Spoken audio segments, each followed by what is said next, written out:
Hello friends, আজকে একটা birthday invitation আছে আমার মেয়ের ওর ফ্রেন্ডের ছোটো বোনের বার্থডে। তো বিশাল থেকে কিছু একটা গিফট নিয়ে নিলাম। বিশালটা আমাদের ঘরের একদমই সামনে, তার জন্য মানে খুবই সুবিধে হয়। ওখান থেকে দেখো দিয়ে আমরা বার্থডে পার্টিতে এসে গেছি। খুবই বড় করে প্যান্ডেল ট্যান্ডেল করেছে, আর নাচ গান তো এসেই দেখেছি চলছিল, আর আমার মেয়ে যোগ দিয়ে এখন ওরা সবাই মিলে নাচ গান চলছে। খুবই আনন্দ ফুর্তি করছে ওরা, মানে ওদের একটা অকেশন, জাস্ট একটা অকেশন লাগে সবাই মিলে নাচার জন্য। এখানে বিভিন্ন ধরনের নাচ চলছিল, হিন্দি গান, এসএমএস গান, বাংলা গান, সব গানই। তো সব গানের ইয়েতেই ওরা নাচছে, আর নেচে নেচে মানে ওরা অনেক টায়ার্ডও হচ্ছিল।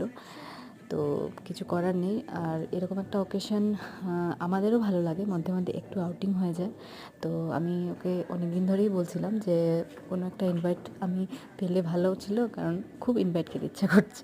ইনভাইট খেতে গেছি, আর ইনভাইট খেয়ে অনেক মানে আনন্দ করেছি। দেখতে পাচ্ছ এখানে আমিও ডান্স করছি। তো এখানে মাদেরকেও, মানে যার বার্থডে ছিল, বার্থডে গার্লের মা সবাইকে টেনে নিয়ে বললো যে তোমাদেরও ডান্স করতে হবে, চলো আমরা সবাই মিলে ডান্স করি। আমাদেরও তো একটু আনন্দ ফুর্তি দরকার আছে। তো সারাদিন তো ঘরেই কেটে যায়, আর রান্না বাড়া আরও অনেক কাজে। তো চলো একটু ডান্স করি, ডান্স করে একটু মনটাকে ফ্রেশ করি। তো আমি অনেক নাচানাচি করলাম, ভালো লাগলো। যদিও আমি নাচতে পারি না, ওদের দেখাদেখিই করছিলাম। তবে টাইমটা এইভাবেই পাস হলো, খুবই ভালো লেগেছে। তারপরে আমরা এসে পড়েছিলাম খাওয়ার টেবিলে। তো অনেক কিছু আয়োজন ছিল এখানে, ডাল থেকে ধরে ডাল, মাছ, মাংস, সব কিছুই, ডিম টিম সব কিছুই ওরা রান্না করেছিল। তো অনেকই আনন্দ হয়েছে। এখানে আমার দু তিনজন ফ্রেন্ডসের সাথে দেখা হয়েছে, তো ওদের সঙ্গে বসে পড়লাম। ফ্রেন্ডস বলতে আমার মেয়ের ক্লাসমেটের মা, তো ওরা আমার ফ্রেন্ডসই বলতে গেলে।